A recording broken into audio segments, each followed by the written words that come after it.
तो हेलो, एक बार फिर स्वागत है आपका यूनिक एस एकेडमी बाय गुलफाम अली राजी में। हिस्ट्री क्लास चल रही है। इससे पहले हम लोगों ने आपसे गवर्नर जनरल, गवर्नर वाइसराय के बारे में बात की है। पहला गवर्नर कौन था, गवर्नर जनरल कौन था, वाइसराय कौन था, आखिरी वाइसराय कौन था। अब हम लोग जो इस समय बात कर रहे हैं आप लोगों से कि गवर्नर जनरल और वाइसराय उनके समय में जो खास घटनाएं हुई हैं। मान लीजिए उड़ीसा का भयंकर अकाल किसके समय पड़ा, 1857 का रिवोल्ट किसके समय में हुआ, या इंडियन काउंसिल एक्ट या इंडियन गवर्नमेंट एक्ट या गवर्नमेंट ऑफ इंडिया एक्ट किसके समय में आए। तो कुछ इस तरह की बातें आप लोगों से कर रहे हैं तेज़ी से। और हमारा मकसद है कि जो कमिंग आपका यूपीएससी या अदर स्टेट पीसीएस या वनडे एग्ज़ाम हैं उनके लिए एक क्विक समरी हो जाए। तो मेंस के लिए ये क्लास नहीं है, मेंस के लिए इसी टॉपिक पर अलग से क्लासेस होंगी। फिलहाल ये जो है पीटी के लिए हैं। तो चलिए शुरू करते हैं। लॉर्ड एलन तक हम लोग पहुंच चुके हैं। लॉर्ड एलन का जो समय है वो 1842 से 1844 तक का है और इसके समय को कहा जाता है कुशल अकर्मण्यता का काम या कुशल अकर्मण्यता का समय। लॉर्ड एलन के बारे में मैं आपको पिछली क्लासेस में काफ़ी कुछ बता चुका हूँ, सिर्फ एक ही लाइन रह गई थी। इसके बाद हार्डिंग फर्स्ट है। हार्डिंग फर्स्ट जो जाना जाता है नरबली, जो इंसानों की जो बलि दी जाती थी बहुत सारे अंधविश्वासों को लेकर के, उस पर उसने पूरी तरह से प्रतिबंध लगा दिया था। अच्छा, राजपूतों में कन्या शिशु वध पर बैन किसने लगाया, आप बताएं इमरान। राजपूतों में कन्या शिशु वध पर बैन किसने लगाया, इमरान बताएं। Lord William Bentinck. ध्यान रखना, जिसने सती प्रथा को अंत किया है ना, दोनों ही महिलाओं से संबंधित है ना। कन्या शिशु वध उस पर रोक और सती दोनों ही महिलाओं से संबंधित हैं। आप विलियम बेंटिक को आप लोग याद कर लीजिए। एक है नरबली या मानव बलि, ये हार्डिंग के लिए, ठीक है ना। तो अच्छा, उसके बाद जब हम आपको पंजाब महाराजा रणजीत सिंह बताएंगे तो अलग से फिर बताएंगे इसके बारे में। एंग्लो सिख वार, 2 एंग्लो सिख वार हुए, सिखों और अंग्रेजों के बीच में 2 युद्ध हुए। पहला युद्ध हुआ 1845 से 1846 के बीच में और दूसरा हुआ 48-49। पहला जो युद्ध हुआ था वो लॉर्ड हार्डिंग ने लड़ा था और दूसरा युद्ध जो लड़ा था वो लॉर्ड डलहौजी ने लड़ा था। तो यहाँ पर मैंने एंड पंजाब विले लिख दिया है, तो आप हार्डिंग से कंफ्यूज मत होना। पंजाब विले जो हुआ है वो लॉर्ड डलहौजी के समय में हुआ है। तो पहला एंग्लो सिख वार लॉर्ड हार्डिंग और दूसरा एंग्लो सिख वार लॉर्ड डलहौजी, और डलहौजी के समय में पंजाब का विलय हो गया, ठीक है। डलहौजी का जो समय रहा है वो 1848 से 1856 तक का समय रहा है भारत में, और बहुत ही युवा, मतलब 35-36 साल का था जब ये भारत में गवर्नर जनरल बनकर आया। इसका समय बहुत से सुधारों का समय है। हालांकि ये डॉक्ट्रिन ऑफ लैप्स या हड़प नीति जो है, या निहायत ही बेशर्म तरीक़ों से जो भी रियासत सामने आती है, जिसको भी हड़पने का मौका मिलता है उसको हड़पने के लिए कुख्यात है, लेकिन इसने भारत में बहुत सारे सुधार भी लागू किए थे। तो एक हल्का सा उसके बारे में जान लेते हैं। मैं आगे बढ़ूं उससे पहले मैं आपको बता दूं कि ये जो वीडियो है ये यूपीएससी या स्टेट पीसीएस या वनडे एग्ज़ाम के प्री एग्ज़ाम्स के लिए है। तेज़ी से एक तरह से हम क्रैश कोर्स जैसा चल रहे हैं, रिवीजन कर रहे हैं। डिटेल स्टडीज़ की हम अलग से वीडियोज़ में करेंगे जो आपको यूपीएससी और स्टेट पीसीएस मेंस के लिए यूज़फुल होगी। तो अच्छा, अब देखें ना, डलहौजी जो सबसे ज़्यादा जाना जाता है वो डॉक्ट्रिन ऑफ लैप्स के लिए जाना जाता है। डॉक्ट्रिन ऑफ लैप्स या व्यक्तिगत का नियम या हड़प नीति या दत्तक पुत्र निषेध नीति, इसने अपने आप ही एक नियम बना दिया कि भारत में 3 तरह की रियासतें हैं। एक वो रियासतें जो पहले भी आज़ाद थीं, आज भी आज़ाद हैं, उनसे हमें कोई लेना देना नहीं है। एक ऐसी रियासतें हैं जो पहले आज़ाद थी लेकिन अंग्रेज़ों ने उन पर कब्ज़ा किया, लेकिन अब अंग्रेज़ों ने उनकी जो रियासत है या उनका जो राज है वो लौटा दिया है। तीसरी ऐसी रियासतें हैं जो अंग्रेज़ों ने बनाई हैं। बनाई का मतलब क्या है, एक राजा का राज हड़पा, उसे कहीं और जागीर दे दी या ज़मींदारी दे दी, या किसी को अपनी तरफ से कुछ इनाम दे दिया, उसे कोई रियासत दे दी, ठीक है ना। जैसे मुरादाबाद, रामपुर, ये अंग्रेज़ों की दी हुई रियासतें थीं, है ना। तो अब एक तरह से आप देखें ना, टिहरी रियासत की जो पुनर्स्थापना हुई है वो भी अंग्रेज़ों ने ही की है। तो इसने इन 3 तरह की रियासतों की 3 अलग अलग तरह की कैटेगरी बनाई। एक जो पहले से आज़ाद थी, अब भी आज़ाद हैं। दूसरी जो पहले आज़ाद थी लेकिन अंग्रेज़ों ने उन्हें जीत लिया और जीतने के बाद उन्हें उनका राज लौटा दिया। राजपूताना में ऐसी बहुत सी रियासतें थीं। और तीसरी रियासतें जो हमने बनाई हैं, नई रियासतें। उसने कहा कि अगर इन रियासतों में राजा की मृत्यु हो जाती है और उसका कोई पुत्र नहीं है, उसका कोई वारिस पुत्र नहीं है, तो अगर राजा वो पुत्र को गोद लेता है, अपना बेटा, संतान नहीं, बेटा अगर वो एडॉप्ट करता है, तो उसके लिए राजा को अंग्रेज़ सरकार से या कंपनी से मंजूरी लेनी होगी। उसने कहा जो पहली कैटेगरी के राज हैं उनसे हमें कोई लेना देना नहीं। दूसरी कैटेगरी हमने जीते लेकिन लौटा दिए, वहाँ पर हम परमिशन दे भी सकते हैं बेटा गोद लेने की और रोक भी सकते हैं। तीसरी कैटेगरी जो रियासतें हमने खुद बनाई हैं, उसमें हम बेटा गोद लेने की परमिशन नहीं देंगे। ये ऐसा इसने क्यों किया? क्योंकि इसने एक जो सर्वे कराया था ना, उसमें देख लिया था कि बहुत से छोटे बड़े राजा महाराजा ऐसे हैं जिनका कोई वारिस नहीं है, और इस बहाने हम उनकी मौत के बाद उनका राज हड़प सकते हैं। समझे ना, जिसकी लाठी उसकी भैंस। जो डलहौजी की जो दत्तक पुत्र निषेध नीति थी या डॉक्ट्रिन ऑफ लेफ्ट था, उसे कहा गया था जिसकी लाठी उसकी भैंस। जिसकी लाठी उसकी भैंस का मतलब क्या है कि जैसे मर्जी चाहूँ वैसे मैं हाँक लूँ, है ना। तो यही हुआ। तो अब जो भी रियासत में किसी राजा का निधन हो जाता है और उसका कोई बेटा नहीं है, तो उसे बेटा गोद लेने की परमिशन नहीं है, और अगर उसने बेटा गोद ले भी लिया है तो कंपनी उसके वारिस को मान्यता नहीं दे रही है, उसका राज हड़प ले रही है। अब इसकी डॉक्ट्रिन ऑफ इस लैप्स की नीति में कौन कौन शिकार हुए, शायद मैंने यहाँ पे लिखा नहीं है। सबसे पहले यहाँ पे थोड़ी सी जगह बची है। सबसे पहले हड़प नीति का सबसे जो पहले जो शिकार हुआ वो हुआ सतारा। आपसे पूछ भी सकता, सतारा 1848 में हड़प नीति का पहला शिकार हुआ। इसके अलावा जैतपुर, बघाट, उदयपुर,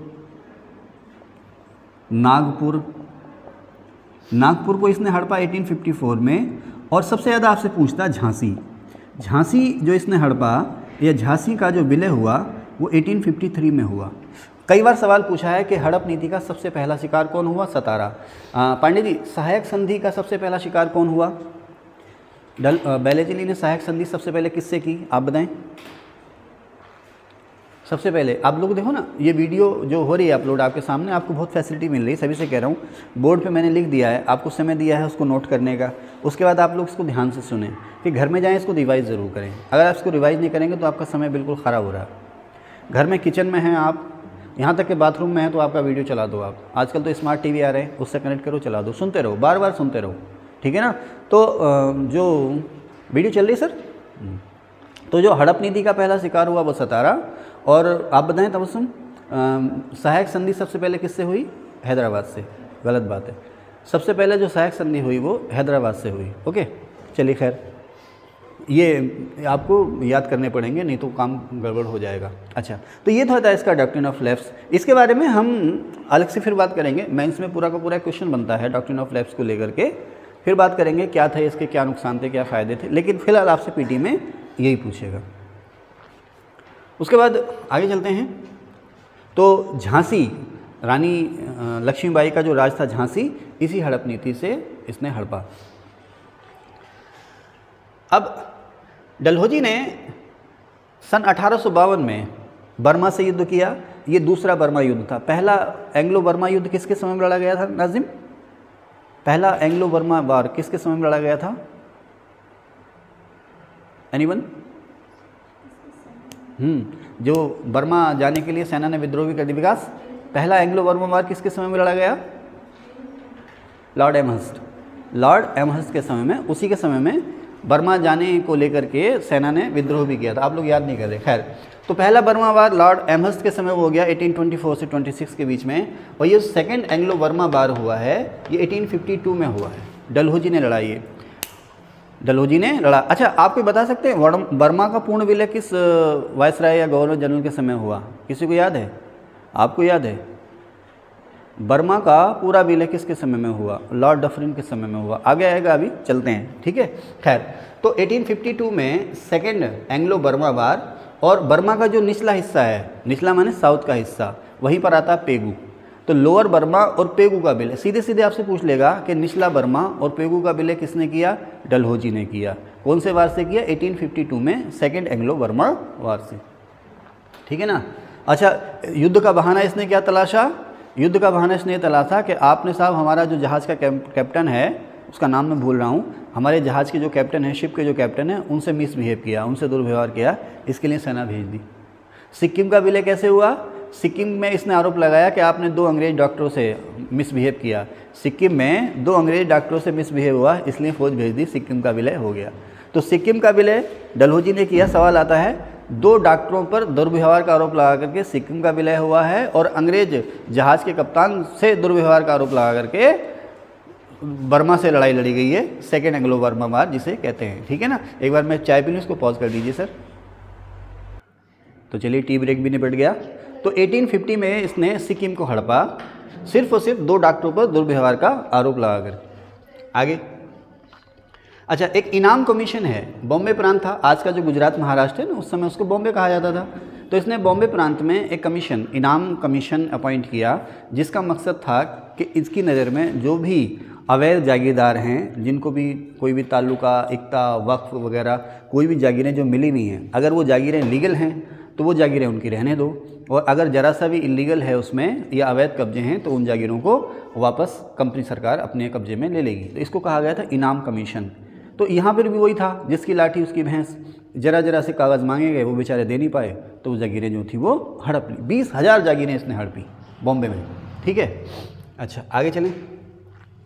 फिर अवध का विलय हुआ, सबसे ज़्यादा जो चर्चित है इसका अवध का विलय 1856। अच्छा, यहाँ पर आपसे जो क्वेश्चन पूछेगा ना अवध के विलय को लेकर के, कि अवध का विलय कब हुआ? 1856 में। किसने किया? डलहौजी ने किया। किस आधार पर किया? हाँ, किस आधार पर किया? कहना साहब नहीं, कि यहाँ पर प्रशासन की स्थिति जो है वो अच्छी नहीं है, ठीक है। अच्छा, इससे पहले भी ना जो गवर्नर जनरल थे या गवर्नर थे, उन्होंने अवध को बार बार चेताया था कि आपके यहाँ की जो प्रशासनिक व्यवस्था है अच्छी नहीं है, जनता की हालत जो है वो अच्छी नहीं है। जैसे आजकल आता ना बहुआयामी गरीबी सूचकांक वगैरह, तो अंग्रेज़ सरकार ने, कंपनी सरकार ने पहले भी चेताया कि भाई आपके यहाँ के हालात ठीक नहीं है। बाद में जो है उसको नोटिस भी भेजा एक तरह से कि भाई हम आपके यहाँ का शासन हम अपने हाथ में ले लेंगे। लेकिन फिर भी ये था कि इससे पहले के जो गवर्नर जनरल या गवर्नर थे वो हड़पने से बच रहे थे या विलय करने से वो बच रहे थे, लेकिन इसने इस मौके को नहीं छोड़ा। इसने जेम्स आउटरम को अवध में रेजिडेंट बना करके भेजा। क्वेश्चन आता है कि जब अवध का विलय हुआ तो वहाँ का रेजिडेंट कौन था? तो जेम्स आउटरम था। लिखा है कहीं? अच्छा हाँ, आउटरम ये लिखा, वाजिद आउटरम। तो जेम्स आउटरम से इसने रिपोर्ट मांगी, जैसे आजकल गवर्नर भेजते हैं ना राष्ट्रपति को रिपोर्ट। जेम्स आउटरम ने रिपोर्ट भेजी और कहा कि साहब यहाँ का शासन बहुत ही ख़राब है और कंपनी को यहाँ का शासन अपने हाथ में ले लेना चाहिए। तो उसकी रिपोर्ट के आधार पर डलहौजी ने कहा कि अवध में कुशासन की स्थिति है, प्रशासनिक व्यवस्था शोचनीय हो गई है, इसलिए यहाँ के लोगों की भलाई इसमें है कि कंपनी वहाँ का राज अपने हाथ में ले ले। तो 1856 में अवध का विलय हो गया। अब उस समय अवध का जो आखिरी नवाब था, जिसके समय में अवध को अंग्रेज़ों ने हड़पा, उसका नाम था नवाब वाजिद अली शाह। और नवाब को लखनऊ छोड़ने के लिए मजबूर किया गया और लखनऊ से नवाब को भेज दिया थोड़ी सी पेंशन देके कलकत्ता। चलिए साहब, इसी के समय में झांसी का विलय हुआ 1853 में। सतारा 1848 में हड़पा गया। हड़प नीति के आधार पर, हड़प नीति का या दत्तक पुत्र निषेध नीति का सबसे पहला शिकार सतारा बना 1848 में। इसी के समय में जो तोपखाने का जो मुख्यालय है, तोपखाने का मुख्यालय या तोपखाना जो है वो कलकत्ता से हटा करके मेरठ में लाया गया। और इसी के समय में अंग्रेज़ों ने सेना का मुख्यालय जो है कलकत्ता से हटाकर शिमला में लाया गया। ये सवाल खूब पूछता है, तोपखाना कहाँ? कलकत्ता से मेरठ। और सेना का हेडक्वार्टर कहाँ? कलकत्ता से शिमला। डलहौजी को शिमला बहुत पसंद था। वैसे शुरू में नैनीताल पर ये लोग ध्यान दे रहे थे और नैनीताल की आबो हवा इनको इतनी अच्छी लग रही थी कि नैनीताल का विकास तेज़ी से शुरू हुआ था। नैनीताल को ये दूसरा लंदन कहते थे। लेकिन जब शिमला खोजा गया, शिमला इन्हें ज़्यादा पसंद आया, खास करके डलहौजी को। तो डलहौजी जो था सेना का मुख्यालय लेकर के आया शिमला में, ठीक है। और शिमला को ही अंग्रेज़ों ने बाद में अपनी समर कैपिटल बनाया, ग्रीष्मकालीन राजधानी। अंग्रेज़ों की जो पहली कैपिटल कौन सी थी? कलकत्ता, ठीक है ना। फिर दूसरी राजधानी कहाँ बनी? दिल्ली। लेकिन जो गर्मियों की राजधानी थी अंग्रेज़ों ने शिमला को बनाया, ठीक है, ओके। अच्छा, इसी के समय वुड, ये जो चार्ल्स वुड है, ये बोर्ड ऑफ कंट्रोल का चेयरमैन था। आपको पता ना 1784 में पिट्स एक्ट से बोर्ड ऑफ कंट्रोल बना था। तो डलहौजी के समय में बोर्ड ऑफ कंट्रोल का जो चेयरमैन था वो था चार्ल्स वुड। 1854 में इसने भारत में शिक्षा के सुधार के लिए अपने कुछ प्रपोजल भेजे गवर्नर जनरल को कि ऐसा कीजिए वैसा कीजिए, ठीक है ना। शिक्षा जैसे अब आ रही है ना नेशनल एजुकेशन पॉलिसी, है ना, नई शिक्षा नीति। एक्चुअली उसका नाम क्या है? राष्ट्रीय शिक्षा नीति। हम लोग उसको न्यू एजुकेशन पॉलिसी बोल देते हैं, लेकिन उसका नाम है न्यू एजुकेशन पॉलिसी, नैप।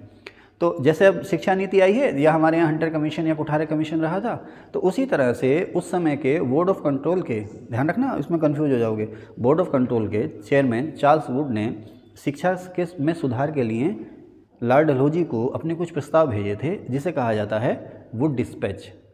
तो वो जो वुड डिस्पैच था, डलहौजी ने उसे यहाँ पर हूबहू वैसे के वैसे ही लागू कर दिया 1854 में, ठीक है ना। तो आपसे पूछा जाएगा कि वुड डिस्पैच क्या था, वुड कौन था, किसके समय में आया और किसने लागू किया, तो लॉर्ड डलहौजी ने। ये रटे रटाए सवाल हैं, खूब आते हैं, इसको आप वन लाइनर ही समझ सकते हैं। इसके बाद इसी के समय में रेलवे का डेवलपमेंट हुआ। भारत में रेलवे पटरियाँ जो हैं वो बिछनी शुरू हुई। इसी के समय में 1853 में बम्बई से ठाणे के बीच भारत में पहली सवारी गाड़ी चली थी, ठीक है ना। और भारत में पहली मालगाड़ी कहाँ चली थी, रुड़की से कलियर, वो समय भी लॉर्ड डलहौजी गई था। पहली सवारी गाड़ी जो चली थी वो रुड़की से कलियर चली थी, और पटरियाँ बिछाने के लिए नहीं, गंग नहर में कुछ कंस्ट्रक्शन चल रहा था मिट्टी वगैरह ढुलान के लिए। पहली मालगाड़ी जो चली थी वो चली थी रुड़की से कलियर के बीच में, और पहली सवारी गाड़ी जो चली लॉर्ड डलहौजी के समय में 1853 में बम्बई से ठाणे के बीच में, ठीक है ना। अच्छा, इसी के समय में ऐसा नहीं है कि चिट्ठियाँ जाती नहीं थी पहले, लेकिन चिट्ठियाँ भेजने का कोई निश्चित पैमाना था नहीं, डाक खाने जैसी कोई व्यवस्था थी नहीं, घुड़सवार होते थे वो एक से दूसरी जगह मैसेज कन्वे करते थे। ये पहली बार डाक एक्ट लेकर आया सन 1852 1852 में। इसके समय में डाक एक्ट पास हुआ 1852 में ही ना, नहीं मैं यहाँ पे गलत बोल गया। इसने 1852 में डाक विभाग बनाया, पहली बार डाक और तार विभाग कहा गया इसको। 1852 में इसने डाक विभाग बनाया। उसके बाद 1854 में डाक एक्ट पास हुआ, है ना, डाक खाना अधिनियम पास हुआ। ध्यान रखना 1852 में क्या बना, डाक विभाग बना। 1854 में डाक खाना एक्ट पास हुआ। उस डाक खाना एक्ट से क्या हुआ कि जगह जगह पोस्ट ऑफिस बनाए गए और हर प्रांत में एक डाकपाल बनाया गया। डाकपाल का मतलब मुख्य डाक अधिकारी बनाया गया। पोस्टमैन अपॉइंट हुए और डाक टिकट जारी किया गया। पहला डाक टिकट कहाँ से जारी हुआ था, कराची से 1852 में। इसमें कहीं लिखा है मैंने, हैं लिखा है कहीं, डाक विभाग तो लिखा, हाँ ये लिखा है मैंने। पहला जो डाक टिकट जारी हुआ वो कराची से हुआ, 1852 में जारी हुआ। अच्छा, इसमें ये लिखा कि आप एक ही डाक टिकट था, एक ही प्रकार का, उसका मूल्य था 2 पैसे या आधा आना। आधा आना या 2 पैसे, घर से कॉल है, हाँ कह दो आ रहे हैं अभी। तो आधा आना या 2 पैसे का टिकट था, और उस आधा आना या 2 पैसे के टिकट से पूरे भारत में आप कहीं भी चिट्ठी भेज सकते हैं। लेकिन वो आधा आना 2 पैसा ही बहुत ज़्यादा रहा होगा, क्योंकि ये भी एक वजह थी सिपाहियों में असंतोष की। इससे पहले सिपाहियों के लिए जो चिट्ठी होती थी वो फ्री होती थी, तो आधा आना या 2 पैसे ये भी बहुत ज़्यादा रहे होंगे, क्योंकि बगावत कर दी है ना। खैर, तो इसमें आपसे सवाल पूछेगा कि डाक खाना, रेलवे विभाग किसने बनाया, डलहौजी ने। इसी ने लोक निर्माण विभाग बनाया। लोक निर्माण विभाग का जिम्मा क्या था, रेलवे पटरियाँ, बैंक, बीमा संस्थान, स्कूल, अस्पताल, पुल, नहरें, नदियाँ, डाम जो भी बनाने हैं वो सारा का सारा लोक निर्माण विभाग बनाता था, जिसे आजकल कहते हैं ना PWD। अब तो ठेकेदारी सिस्टम आ गया। तो लोक निर्माण विभाग, डाक विभाग, डाक और तार विभाग इसी के समय बना। इसी के समय में डाक तार एक्ट पास हुआ। इसी के समय में 1852 से कराची से भारत में पहला डाक टिकट जारी हुआ, और उस टिकट का मूल्य था 2 पैसा या आधा आना। ओके, इसी के समय बम्बई से ठाणे के बीच में रेल चली। इसी के समय में PWD बना। इसी के समय भारत में पहली बार, भारत के लिए पहली बार ICS का लिखित एग्ज़ाम हुआ। भारत में कह दूंगा तो गलत हो जाएगा, क्योंकि वो एग्ज़ाम भारत में नहीं हुआ था, लंदन में हुआ था। तो इसी के समय में भारत में पहली बार ICS के लिए लिखित परीक्षा शुरू हुई थी। इसके बारे में और भी बहुत कुछ हम जान चुके हैं पुरानी वीडियो में अपनी। इसने जो आप लोग पढ़ते हो ना भारत में उपनिवेशवाद के चरण या औपनिवेशिक लूट के चरण, तो जिसमें आप कहते हो पूंजी निवेश पर लाभ की गारंटी, तो इसी के समय शुरू हुआ था वो। इसने भारतीय बंदरगाहों को व्यापार के लिए खोल दिया था। सवाल आता है कि किसने भारतीय बंदरगाहों को व्यापार के लिए मुक्त कर दिया। तो ऐसा नहीं है कोई ताले वाले लगे पड़े थे।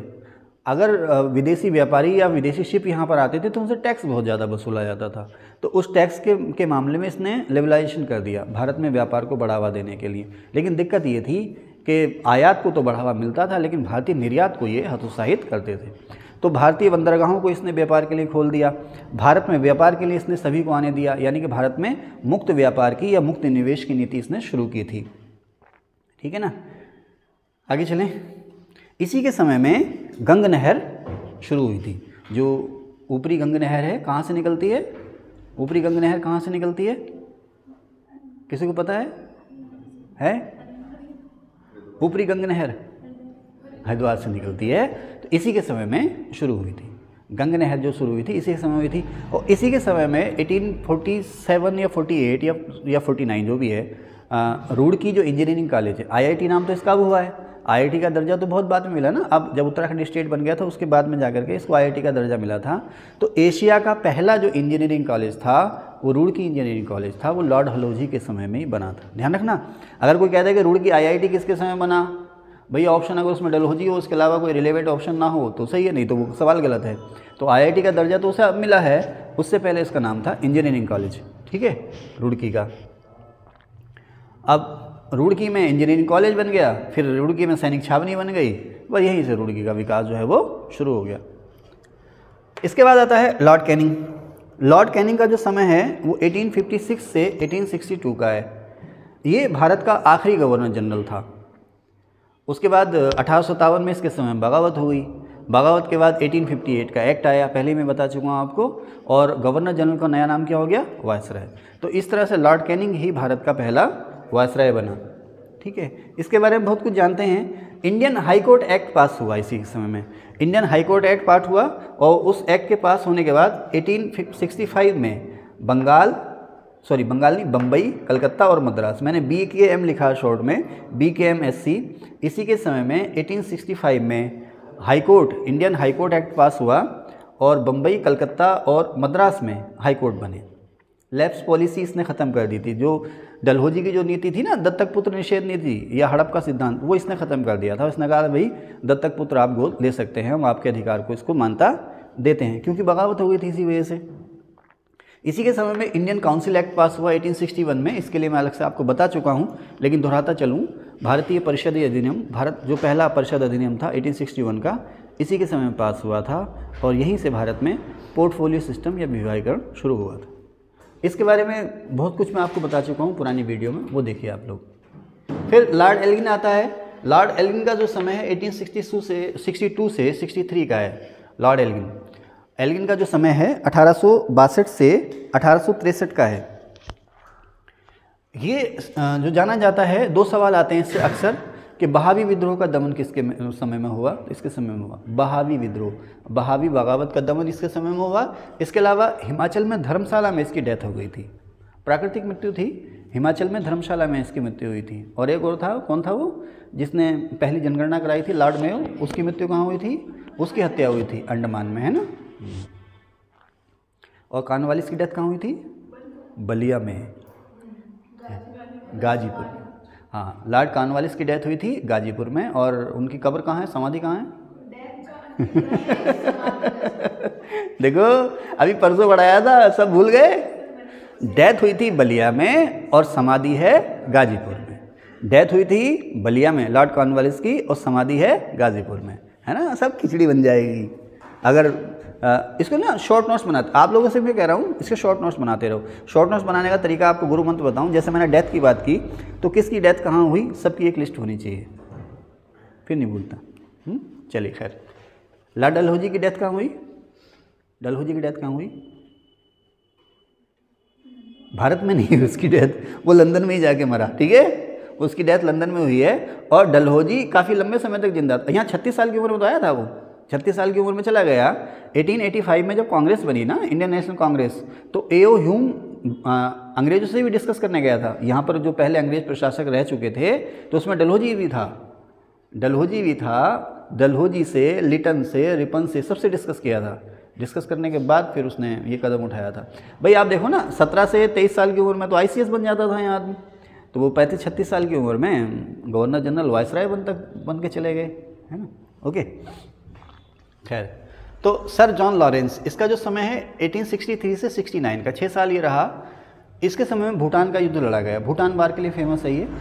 सीधा सवाल आ जाएगा, भूटान वार किसके समय में हुआ? सर जॉन लॉरेंस के समय में। इसी के समय में सन 1866 में भयंकर अकाल पड़ा था उड़ीसा का, 1866 में।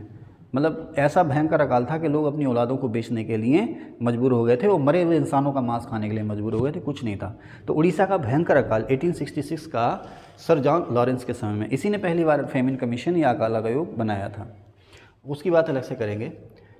इसने अफ़गानिस्तान में बिल्कुल भी इंटरफेयर नहीं कहा, अफ़गानिस्तान में इसने दखल नहीं दिया, उसके पछड़े में वो नहीं पड़ा।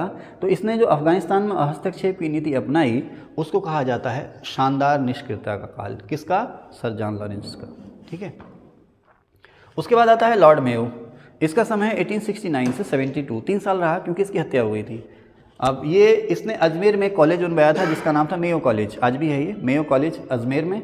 इसी ने भारत में पहली बार कृषि विभाग बनाया और इसने वित्तीय विकेंद्रीकरण की नीति शुरू की। सवाल आता है कि भारत में किसने फाइनेंशियल डिसेंट्रलाइजेशन या वित्तीय विकेंद्रीकरण की नीति शुरू की?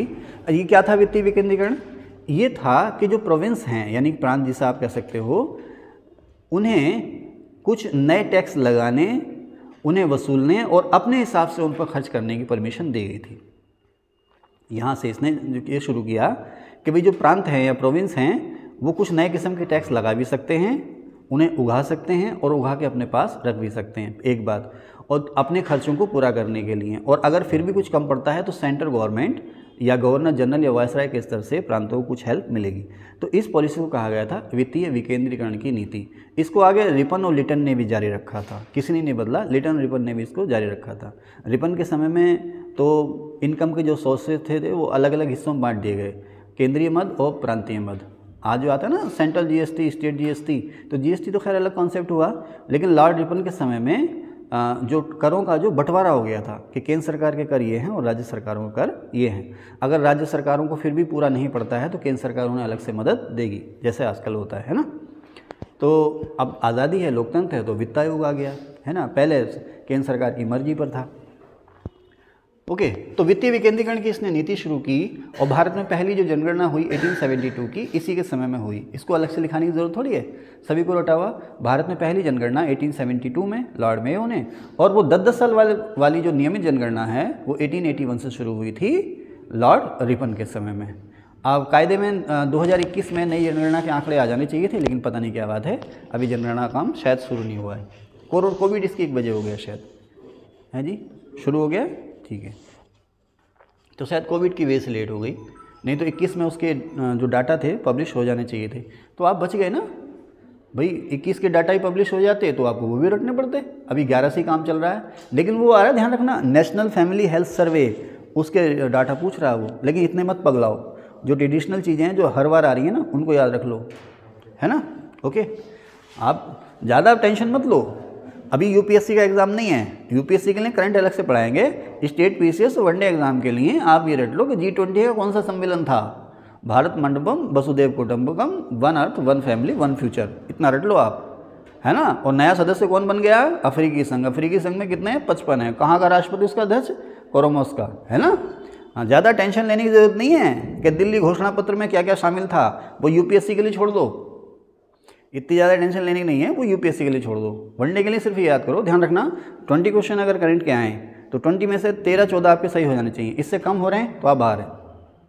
13-14 से कम सही नहीं होने चाहिए और 13-14 आपके सही हो जाएंगे, बस आप इतना याद रखना। अगर आप ज़्यादा पढ़ने का चक्कर में रहेंगे तो वो 13-14 का चांस भी खत्म हो जाएगा, ठीक है ना। अब ब्रिक्स हो गया, कहाँ हो गया? जोहान्सबर्ग में हो गया, 15वां शिखर सम्मेलन था, 6 नए इसमें देश जुड़ गए, कौन कौन से जुड़ गए ये याद रखना, ठीक है ना। बायोफ्यूल अलायंस बन गया या उसके बनाने की घोषणा हुई है, कहाँ हो गई इतना याद रखो। किस किस ने घोषणा करी, कौन कौन उसमें शामिल हो गए, इसकी टेंशन अभी मत लो। भारत मध्य पूर्व कॉरिडोर यूरोप में कहाँ से, यहाँ से जाकर यूरोप में शुरू होगा, इतना याद रखो। कौन कौन से देश गुजरेंगे अभी इसकी टेंशन मत लो। ये रेल और बंदरगाह का वाला मामला है ना, थोड़ा थोड़ा चीज़ें। खैर मैं इसकी करंट की वीडियो अपलोड कर रहा हूँ, मिलती रहेंगी आप लोगों को, ठीक है। समझ में आ रहा है? अगर समझ में नहीं आ रहा तो मैं रिकॉर्डिंग बंद कर देता हूँ, बताओ। कोई दिक्कत तो नहीं? आपको कोई परेशानी हो रही है रिकॉर्डिंग से? नहीं ना? ओके। कोई चीज़ अगर आपको समझ में ना आए तो फटाक से पूछे, रिकॉर्डिंग छोड़िए आप, ठीक है ना। इसको कोई देखे ना देखे, तुम्हारी समझ में आना चाहिए, ठीक है। ओके, रिकॉर्डिंग सिर्फ तुम्हारे लिए है ताकि तुम बाद में इसको रिवाइज कर सको, या अपने जो और स्टूडेंट हैं जो देखना चाहें। तो 1873 में अंडमान में इसकी हत्या हुई थी। इसके ऑफिस में ही कोई अफ़गान युवक था, उसने चाकू घोंपकर इसकी हत्या कर दी थी।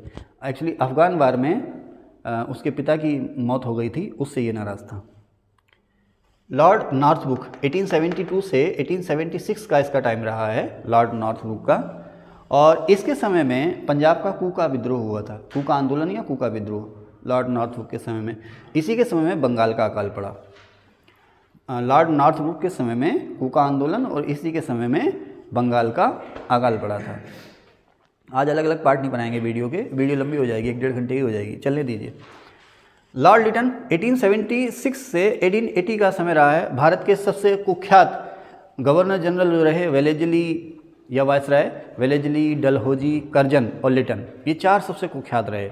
लिटन के बारे में तो कहा भी जाता है, लिटन और कर्जन के बारे में किसी थिंकर ने कहा भी है कि ये 2 ऐसे हैं जिन्होंने भारत में अंग्रेज़ों के नाम को सबसे ज़्यादा डुबोया। इनके बारे में कहा जाता है, लिटन और कर्जन के बारे में।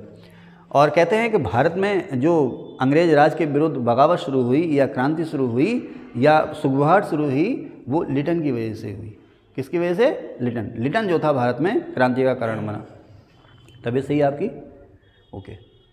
तो लिटन का समय रहा 1876 से 80 तक।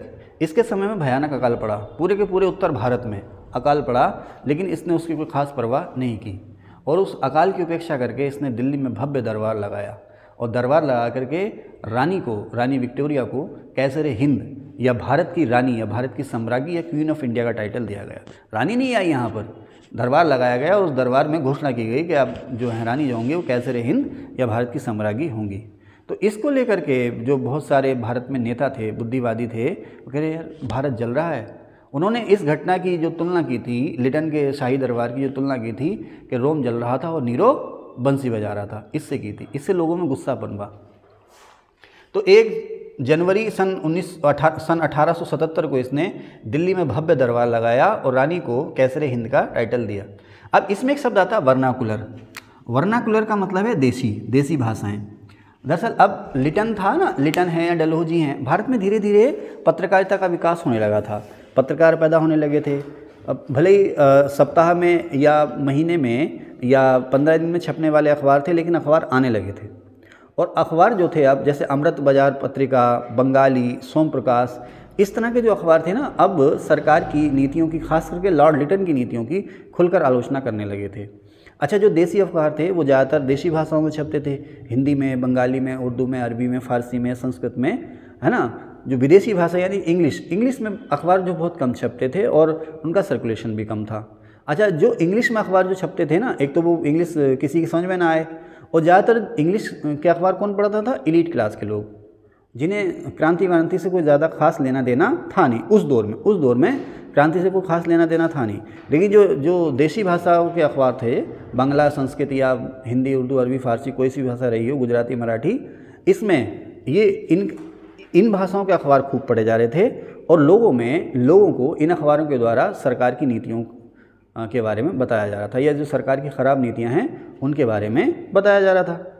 इससे लेकर के लोगों में तो गुस्सा फैल ही रहा था, सरकार भी इससे असहज थी, सरकार भी इससे नाराज़ थी। तो सरकार ने इन अखबारों को एक तरह से बंद करने के लिए या अखबारों का गला घोटने के लिए या प्रेस की स्वतंत्रता को ख़त्म करने के लिए, प्रेस पर सेंसरशिप लागू करने के लिए एक कानून पास किया जिसका नाम था वर्नाकुलर प्रेस एक्ट। इसमें यह था कि आप देसी भाषाओं के लिए था, ये इंग्लिश की भाषा इससे मुक्त थी, इंग्लिश जो अखबार थे वो इससे मुक्त थे। देसी भाषाओं के जो अखबार थे उनके लिए ज़रूरी हो गया था कि अगर कल का अखबार है, अगर आपने छापना है तो उससे पहले सारा अखबार जो है आप मजिस्ट्रेट के सामने पेश करोगे, उसे दिखाओगे, वो आपको परमिशन देगा खबर छापने की, तो आप छापोगे। बिना परमिशन के अगर आपने अखबार छापा तो आपका छापा खाना जब्त किया जा सकता है, 1000 रुपये तक का जुर्माना आप पे लगा सकते हैं, 1000 रुपये तक का। उस दौर के साथ करोड़ों रुपए हो गए, वो 1000 रुपये जो थे ना, जुर्माना आप पे लग सकता है। तो इस वजह से बहुत सारे जो देसी अखबार थे, सरकार की आलोचना का आरोप लगा करके उनके छापे खाने ही जब्त कर लिए गए। अच्छा, ये जो एक्ट था, इसका जो मेन टारगेट था वो था अमृत बाजार पत्रिका। अमृत बाजार पत्रिका जो था इस अखबार का मुख्य टारगेट था। सवाल खूब आता है कि इस एक्ट का मेन टारगेट कौन था? अमृत बाजार पत्रिका। एक सवाल और आता है कि इस एक्ट के प्रावधानों से बचने के लिए कौन रातों रात संस्कृत से इंग्लिश में छपने लगा, ठीक है ना। इंटू संस्कृत ना लिख के, नहीं बंगाली ना, ये संस्कृत गलत लिख दिया, इंटू इंग्लिश होना चाहिए, इंटू अंग्रेजी। ये सोम प्रकाश जो था बंगाली भाषा में छपता था और बंगाली से ये रातों रात इसने बदल दिया अपने आप को अंग्रेजी में, क्योंकि जब अंग्रेजी भाषा में छप गया तो अंग्रेजी भाषा के लिए ये एक्ट था नहीं, ये था देसी भाषाओं के लिए, ठीक है ना। ईश्वर चंद्र विद्यासागर का था शायद, नहीं आप लोग मत करना, उन्हीं का था शायद, लेकिन मैं कंफर्म नहीं हूँ यहाँ पर अभी ना। लेकिन इसमें मैं कंफर्म हूँ कि इस अखबार का जो मेन टारगेट, इस एक्ट का जो मेन टारगेट था वो था अमृत बाजार पत्रिका। और रातों रात किसने अपनी भाषा बदल ली, बंगाली से अंग्रेजी में चला गया, सोम प्रकाश। एक चीज़ और आती है, कौन सा अखबार था जिसने इस एक्ट का समर्थन किया, पायनियर, इंग्लिश भाषा में छपता था। पायनियर अखबार जो है ना, ये सरकार का समर्थक अखबार था, ये सरकार की आलोचना से बचता था और सरकार की नीतियों का समर्थन करता था। तो जो पायनियर अखबार है उसने इस वर्नाकुलर प्रेस एक्ट का समर्थन किया था। सीधे सीधे फ्लैट क्वेश्चन ही पूछ लेगा कि वर्नाकुलर प्रेस एक्ट किसके समय में आया, ठीक है। आर्म्स एक्ट 1878 का आर्म्स एक्ट, इसमें यह था कि जो भारतीय हैं उनके लिए, उन्होंने अगर हथियार रखना है तो उसके लिए लाइसेंस ज़रूरी हो गया। तो ये भी भेदभाव था, जो गोरे लोग हैं, यूरोपीय अंग्रेज नहीं, जो यूरोपीय अंग्रेज हैं उनके लिए हथियार रखने के लिए लाइसेंस ज़रूरी नहीं है, भारतीयों के लिए लाइसेंस ज़रूरी हो गया। तो इसका भी हमने विरोध किया, आर्म्स एक्ट का। इसके अलावा इसी के समय में Mohammedan Anglo oriental college Aligarh वाला, सर सैयद अहमद खान जिसके फाउंडर थे, इसी के समय में उसकी बुनियाद रखी गई। मोहम्मदन एंग्लो ओरिएंटल कॉलेज का जो उद्घाटन किया था लॉर्ड लिटन के समय में हुआ था। बाद में असहयोग आंदोलन के दौरान ये किसमें बदल गया था, अलीगढ़ मुस्लिम यूनिवर्सिटी में, ठीक है ना। तो मोहम्मदन एंग्लो ओरिएंटल कॉलेज या अलीगढ़ यूनिवर्सिटी जो सबसे पहले बनी थी, लॉर्ड लिटन के समय बनी थी, है ना। अच्छा देखें, मज़े की बात क्या है ना कि नाम क्या है इसका, मुस्लिम कॉलेज, लेकिन इसका जो पहला ग्रेजुएट था वो हिंदू था, है ना। चलिए खैर, अब इतिहास में पता नहीं क्या चीज़ें हैं, वो इतिहासकारों पे छोड़ दें, वो इसको क्लियर करेंगे। रिपन एक ही हैं फ्लोरेंस नाइटिंगेल, उन्होंने लॉर्ड रिपन को कहा है भारत का उद्धारक। लॉर्ड रिपन को उन्होंने भारत का उद्धारक कहा है। क्यों कहा है, क्योंकि ये उदारवादी था और अब तक हमें डलहौजी, बेलेजली, लिटन जैसे जो लोग जख्म दे गए थे, उन जख्मों में इसने मरहम लगाने की कोशिश की। सबसे पहले तो इसने प्रेस की सेंसरशिप को ख़त्म किया, वर्नाकुलर प्रेस एक्ट को इसने ख़त्म किया, प्रेस की सेंसरशिप को ख़त्म किया। प्रेस की सेंसरशिप को ख़त्म करने के लिए इसने कानून बनाए, लेकिन यह है कि वो कानून जो लागू हुआ इसके वारिस चार्ल्स मेटकाफ के समय में हुआ। पहले ही मैं बता चुका हूँ आपको कि रिपन जब चला गया तो वो कानून लागू हुआ चार्ल्स मेटकाफ के समय में। इसलिए चार्ल्स मेटकाफ को हम प्रेस का स्वतंत्रता क्या कह देते हैं, प्रेस का मुक्तिदाता कह देते हैं, है ना। वर्नाकुलर प्रेस एक्ट इसी के समय में ख़त्म हुआ, रिपन के समय में। और प्रेस की आज़ादी के लिए इसने और भी नियम बनाए जो कि चार्ल्स मेटकाफ के समय में लागू हुए, इसलिए चार्ल्स मेटकाफ को हम प्रेस का मुक्तिदाता कहते हैं, ठीक है। और फ्लोरेंस नाइटिंगेल ने, मैंने लिखा भी है, इसे फ्लोरेंस नाइटिंगेल ने कहा है भारत का उद्धारक। अच्छा ये जाना जाता है कि जैसे लॉर्ड लिटन, मैं बताना भूल गया लेकिन अलग से मैं आपको बता चुका हूँ, लॉर्ड लिटन ने आईसीएस में भर्ती की उम्र घटा दी थी। आईसीएस में भर्ती की उम्र उसने कर दी थी मिनिमम 17 से मैक्सिमम 19 साल को लेकर के। इसके खिलाफ इंडियन एसोसिएशन ने मूवमेंट भी चलाई थी। जब रिपन आया तो इसने फिर से आईसीएस में भर्ती की जो उम्र थी कम से कम 19 और ज़्यादा से ज़्यादा 21, 19 से 21 साल की उम्र इसने कर दी थी आईसीएस में भर्ती। ये सवाल भी आएगा। और इसी के समय में 1882 में, ये लिखा है ना 82, 1882 में शिक्षा में सुधारों के लिए हंटर कमीशन बनाया गया। लॉर्ड रिपन के समय में शिक्षा में सुधारों के लिए हंटर कमीशन बनाया था, जिसने अपनी शिक्षा सुधारों में सिफारिशें की थी, शिक्षा सुधारों के लिए सिफारिशें की थी। इसी अब 2 फैक्ट्री आए हैं, 2 फैक्ट्री आए नहीं, 2 फैक्ट्री एक्ट आए हैं। पहला 1881 में लॉर्ड रिपन के समय में और दूसरा 1891 में लॉर्ड लैंसडाउन के समय में। तो पहला फैक्ट्री एक्ट इसी के समय में आया, कारखाना अधिनियम। और 1882 सबसे ज़्यादा जो सवाल आता है वो आता है कि भारत में स्थानीय स्वशासन की शुरुआत किसके समय में हुई, तो लॉर्ड रिपन के समय में हुई थी। हालांकि बहुत क्रांति नहीं हुई थी, लेकिन फिर भी इसने जो शहरी और जिला बोर्ड है, आप जिसे आप नगर पंचायत, नगर पालिका कहते हो ना, इसने उसको नाम दिया था शहरी बोर्ड, और जिला पंचायत को जिला बोर्ड और नगर निगम। तो शहरी बोर्ड, जिला बोर्ड और नगर निगम, या कह सकते हो आप नगर पालिकाएँ, नगर निगम, नगर पंचायतें, जिला पंचायतें, इनको बनाने के, इनके गठन के, कार्यकाल के, इनके चुनाव के और इन्हें और अधिकार सौंपने के लिए अलग से एक्ट पास किया गया 1882 में। इसलिए रिपन को भारत में जो स्थानीय शासन है या स्थानीय स्वशासन है उसको शुरू करने वाला कहा जाता है, ठीक है ना। बहुत कुछ क्रांति नहीं हुई थी, क्रांति तो 73 में 74 में संविधान संशोधन नहीं की है, लेकिन हाँ इसकी शुरुआत रिपन के समय में हो गई थी, ठीक है साहब। इसी के समय में इल्वर्ट बिल विवाद हुआ, उसे कहते हैं इल्वर्ट बिल विवाद और श्वेत विद्रोह। इसका मतलब क्या है, इसका मतलब ये है कि भाई एक्चुअली न्यायपालिका में भी असमानता थी। वो असमानता ये थी कि जो भारतीय थे ना, जो भारतीय जज थे, उन्हें गोरे लोगों का मुकदमा सुनने की छूट नहीं थी। यानी कि अगर कोई गोरा है, यूरोपीय है, तो यूरोपीय का जो मुकदमा सुनेगा वो यूरोपीय जज ही सुनेगा, इंडियन जज नहीं सुनेगा। तो इसके समय में एक स्थिति ऐसी आई कि एक भारतीय जज थे, उनका प्रमोशन हुआ। प्रमोशन के बाद अब वो जो थे उस कोर्ट में जज बन गए जहाँ पर गोरों के मुकदमे भी आते थे। तो इसका गोरों ने या यूरोपियों ने या वाइट लोगों ने विरोध किया लॉर्ड रिपन के समय में। अच्छा, ये इलवर्ट क्यों कहा जाता है? इलवर्ट बिल को इसको क्यों कहा गया? वो इसलिए कहा गया कि एक भारतीय जज हैं, उनका नाम मैं भूल रहा हूँ, जब उनका प्रमोशन हुआ तो वो उस कोर्ट में जज अपॉइंट हुए जहाँ पर गोरों के मुकदमे भी आते थे। गोरों के मुकदमे भी सुनने के लिए वो पात्र हो गए, लेकिन उन्हें गोरों के मुकदमे सुनने के लिए नहीं दिए गए। इस पर उन्होंने ऑब्जेक्शन किया, है ना। ये ऑब्जेक्शन वायसराय के पास पहुंचा, तो वायसराय ने अपनी एग्जीक्यूटिव काउंसिल के जो विधायी सदस्य थे इलवर्ट, उनको जिम्मेदारी दी कि भाई ये समस्या जो है, कानूनी मामलों में जो असमानता है, इस पर आप अपने विचार दो।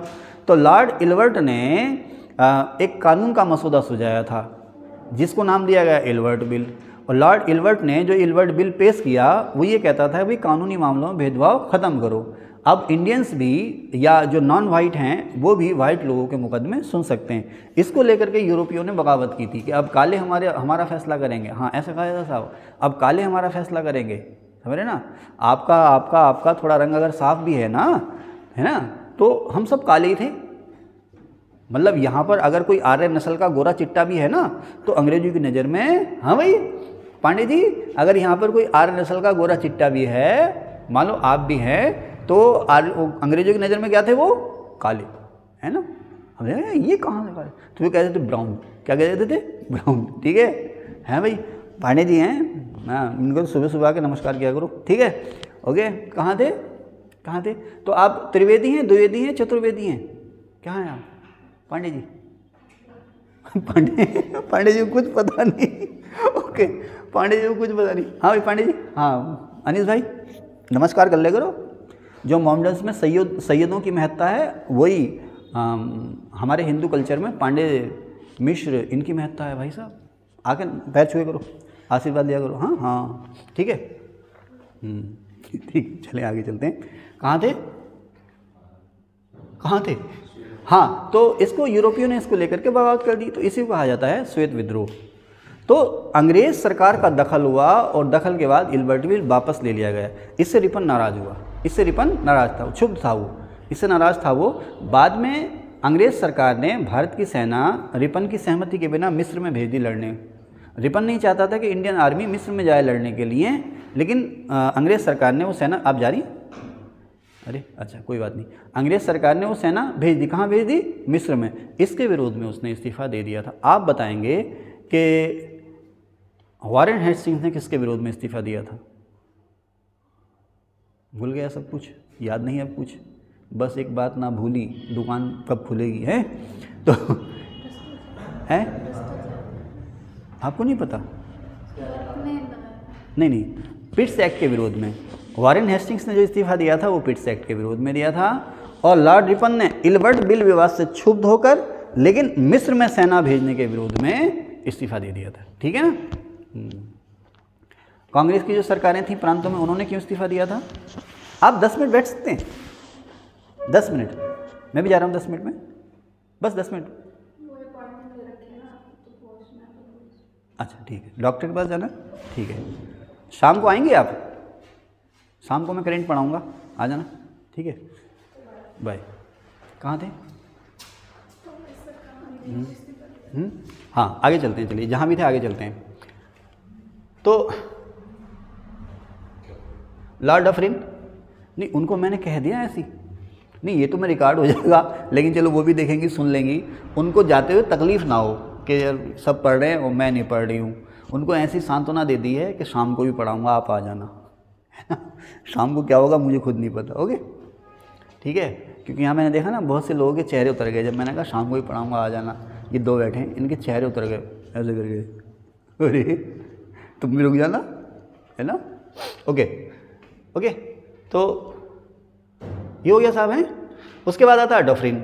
डफरिन का जो समय है 1884 से 1888 का, आप लोग जानते हैं इसी के समय में क्या बनी थी, है जी, कांग्रेस बनी थी, सभी जानते हैं ना, इसी के समय में कांग्रेस बनी थी। और इसके समय में बर्मा का पूर्ण विलय हुआ था। तृतीय बर्मा, पहला बर्मा युद्ध एमहंस, दूसरा बर्मा युद्ध डलहौजी, तीसरा बर्मा युद्ध डफरिन। डफरिन के समय में 1885 से 1888 के बीच में बर्मा युद्ध हुआ था और बर्मा को मिला लिया गया था। बर्मा को भारत से अलग कब किया गया था अंकित? तो सुन, हाँ 1935 के एक्ट से, है ना, हाँ 1935, कीर्ति वापस 1935 के एक्ट से। चलिए, अच्छा थर्मस रह गया उनका, ओके आगे चलें।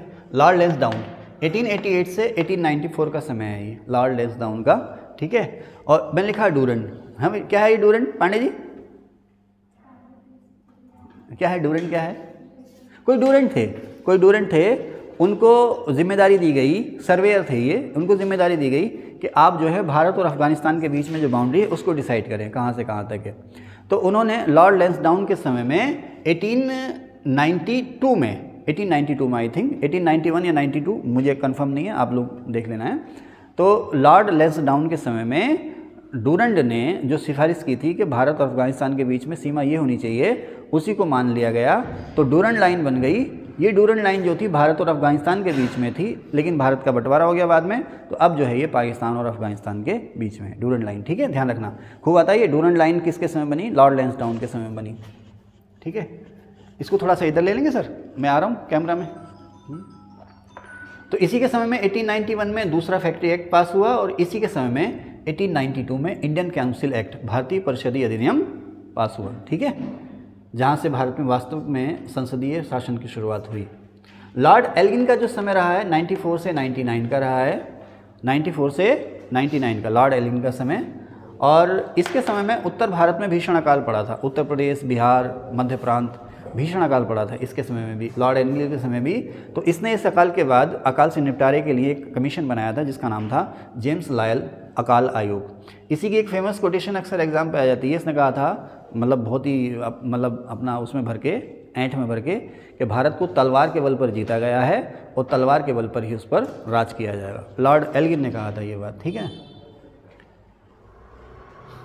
लॉर्ड कर्जन का समय है 1899 से 1905। अच्छा, लॉर्ड कर्जन सबसे ज़्यादा जो जाना जाता है कुख्यात बंग के लिए जाना जाता है। उसके बाद जो बंग आंदोलन हुआ, इसके बारे में हम शुरुआत में आपको पढ़ा चुके हैं, वीडियो भी है, आप लोग देखिए, बंग को लेकर के वीडियो भी हमारे पास इसी में प्लेलिस्ट में जाएंगे तो आपको वीडियो मिल जाएगी। तो बंग तो हम आपको बताने नहीं जा रहे हैं। इसने बहुत सारे आयोग बनाए, जैसे सिंचाई आयोग, सिंचाई की बेहतरी के लिए सिंचाई आयोग सन 1901 में कॉलिन मॉनक्रिफ की अध्यक्षता में। पुलिस आयोग, पुलिस सुधारों के लिए पुलिस आयोग बनाया 1902 में एंड्रू फ्रेजर की अध्यक्षता में। उसके बाद विश्वविद्यालय आयोग, विश्वविद्यालय यूनिवर्सिटी एजुकेशन पर सुझाव देने के लिए इसने थॉमस रेले की अध्यक्षता में यूनिवर्सिटी कमीशन या विश्वविद्यालय आयोग बनाया। तो उस समय आपका दोस्त आ गया, दोस्त आ गया, बुलाना उसको, हाँ हम अपनी वीडियो में दिखाते हैं हमारे दोस्त को, पकड़ना उसको, पकड़ लो तो उसको कुछ खिला भी देना। आ जाओ आ जाओ आ जाओ आ जाओ आ जाओ, किधर जा रहे हो? चीज़ नहीं खानी? जा रहे हैं, पकड़ना, रुक सारे इसको पकड़ना, पकड़ना, आ जाएगा, हाथ में आ जाएगा। यो हमारा नया स्टूडेंट है, ओहो हो, ये हमारा दोस्त है। देखो उधर देखो, अरे रे रे कहाँ जा रहे हो? दोस्त काट भी लेता है। इधर देखो, इसको इधर लुक दो ना बढ़िया करके। जाओ तौसुम के पास जाओ, बिस्कुट खिलाएगी, जाओ जाओ जाओ जाओ जाओ जाओ। चलें भाई, तो दोस्त भी दिखा दिया हमने आपको अपना, कुछ खिला दो भाई दोस्त को। कहाँ थे? तो 1902 में एंड्रू फ्रेजर की अध्यक्षता में पुलिस सुधार के लिए पुलिस आयोग, विश्वविद्यालय आयोग थॉमस रेले की अध्यक्षता में, और इसी विश्वविद्यालय आयोग की सिफारिशों पर इसने विश्वविद्यालय एक्ट पास किया था 1904 में। इसके समय में यूनिवर्सिटी एक्ट पास हुआ था 1904 में, ठीक है। अच्छा, इसी ने एक और आयोग बनाया था, स्ट्रेची आयोग। स्ट्रेची जो अकाल आयोग बनाया लॉर्ड लिटन ने, जेम्स लायल अकाल आयोग बनाया लॉर्ड एल्गिन ने, और किसके अध्यक्षता में? मैकडोनाल्ड, वो रैमजे मैकडोनाल्ड नहीं, वो अलग हुआ, मैकडोनाल्ड की अध्यक्षता में 1909 में अकाल आयोग बनाया था। ये तीनों अक्सर पूछे जाते हैं, ठीक है, आप लोग ध्यान रखना। इसी ने भारतीय पुरातत्व विभाग बनाया, इसी ने प्राचीन स्मारकों की सुरक्षा के लिए प्रयास शुरू किए। इसी ने कलकत्ता में प्रसिद्ध विक्टोरिया मेमोरियल, आ जाता ना सवाल विक्टोरिया मेमोरियल कहाँ है, तो लॉर्ड कलकत्ता में है ये, लॉर्ड कर्जन ने बनाया था विक्टोरिया मेमोरियल। इसी के समय में अलग से उत्तरी पश्चिमी सीमा प्रांत बना था। ठीक है, अब थोड़ी सी बात कर लेते हैं महाराजा रणजीत सिंह के बारे में। महाराजा रणजीत सिंह के बारे में बहुत कुछ है जानने के लिए, लेकिन फिलहाल थोड़ा सा जानेंगे। इनका जो शुरुआत में जो एम्पायर था महाराजा रणजीत सिंह का, चिनाब और रावी नदी के बीच में था। चिनाब और रावी नदी के बीच में इनका एम्पायर था। और सिखों के अनेक मिसल हैं, तो उसी में से एक सुकेर चकिया मिसल है। सुकेर चकिया मिसल, सुकेर चकिया मिसल के थे, सवाल आ जाता महाराजा रणजीत सिंह जो थे सुकेर चकिया मिसल के थे। इनकी एक आँख खराब हुई थी चेचक की वजह से, तो इसमें इन्होंने एक बात भी कही थी, क्वेश्चन आया था कि भगवान ने मुझसे मेरी एक आंख इसलिए छीन ली है ताकि मैं सबको एक आंख से देखूं, यानी कि सभी के साथ न्याय करूं, है ना। चेचक की वजह से इनकी एक आंख चली गई थी। तो इन्होंने अपनी जो राजधानी बनाई थी लाहौर में बनाई थी। 1809 में इनके और अंग्रेज़ों के बीच में अमृतसर की संधि हुई थी। उस समय जो अंग्रेज वायसराय था वो लॉर्ड मिंटो फर्स्ट था। तो लॉर्ड मिंटो फर्स्ट के दूत मेटकॉफ और महाराजा के बीच में संधि हुई थी, जिसे हम कहते हैं अमृतसर की संधि। इस संधि के बाद ही सतलज नदी का जो पूरब का इलाका था वो अंग्रेजों के पास आ गया था और पश्चिम का इलाका जो था महाराज के लिए छोड़ दिया गया था। तो इस संधि के बाद महाराज ने कश्मीर में हिमाचल में कांगड़ा, पूरा का पूरा कश्मीर, मुल्तान और पेशावर जो था वो जीत लिया था। पूरा कश्मीर महाराजा ने जीत लिया था, ठीक है ना। बाद में अंग्रेजों ने हड़प लिया। 1838 में ट्रिपलेट अलायंस या ट्रिपल अलायंस बना था। किसके बीच में था ये ट्रिपलेट अलायंस? अंग्रेज, महाराजा रणजीत सिंह और अफगानिस्तान का अफदस राजा शाह सुजा। ये पहले ही मैं बता चुका हूँ आपको, ठीक है ना। तो अफगानिस्तान पर शाह सुजा को फिर से गद्दी पर बिठाना था, इसके लिए त्रिपक्षीय संधि हुई थी। और डर किसका था? रूस का। रूस के गोद में कौन बैठ गया था? दोस्त मोहम्मद, ठीक है। 1839 में इनकी डेथ हो गई। इनकी डेथ के बाद जो अगला राजा बना वो खड़क सिंह, इनका बेटा था खड़क सिंह, वो राजा बना। और भी आए, खड़क सिंह, शेर सिंह, नौनिहाल सिंह। और अंतिम सिख राजा जो हुए वो हुए दिलीप सिंह। महाराजा रणजीत सिंह के पुत्र थे ये, और इनकी माँ का नाम था रानी जिंदा कौर। रानी जिंदा कौर, ठीक है ना। तो रानी जिंदा कौर इनकी संरक्षक थी दिलीप सिंह जी की। अब मैंने क्या लिखा? सिंह की चाह में नहीं, सिंह की चाह में नहीं, सिंहासन, ये मैंने क्या लिख दिया? सिंह की चाह में पहला हार्डिंग, नहीं, सिंह की चाह में नहीं, पता नहीं क्या लिख दिया मैंने ये। तो पहला जो सिख युद्ध हुआ, पहला आंग्ल सिख, मैंने शुरू में बता दिया है, लॉर्ड हार्डिंग ने लड़ा। और दूसरा जो आंग्ल सिख युद्ध लड़ा वो लॉर्ड डलहौजी ने लड़ा। तो लॉर्ड डलहौजी के समय में ही पंजाब का पूर्ण विलय हो गया था। विलय के बाद जो है कि पूरा का पूरा पंजाब अंग्रेजों ने हड़प लिया। महाराजा दिलीप सिंह और रानी जिंदा कौर को इंग्लैंड भेज दिया पेंशन दे करके, और यहीं से सिंह एम्पायर ख़त्म हो गया, ठीक है। और कोहिनूर हीरा जो शाह सुजा से महाराजा रणजीत सिंह को मिला था, कोहिनूर हीरा यहाँ से कौन लूट के ले गया था? नादिर शाह, ठीक है ना। अब नादिर शाह के यही वारिस थे, एक्चुअली नादिर शाह का वारिस नहीं था, नादिर शाह का सेनापति था अहमद शाह अब्दाली। अहमद शाह अब्दाली का वारिस था शाह सुजा। तो ये जो कोहिनूर हीरा था अब शाह सुजा के पास था। तो जब शाह सुजा यहाँ आया था महाराजा रणजीत सिंह की शरण में, तो शाह सुजा ने महाराजा रणजीत सिंह को कोहिनूर हीरा तोहफे में दिया था। और जब पंजाब का विलय हुआ तो अंग्रेज यहाँ से ये हीरा लूट के ले गए इंग्लैंड, और वो फिर वहाँ की महारानी विक्टोरिया के ताज में सज गया। तो आज की क्लास में इतना ही, मिलते हैं आगे आपसे। Thank you.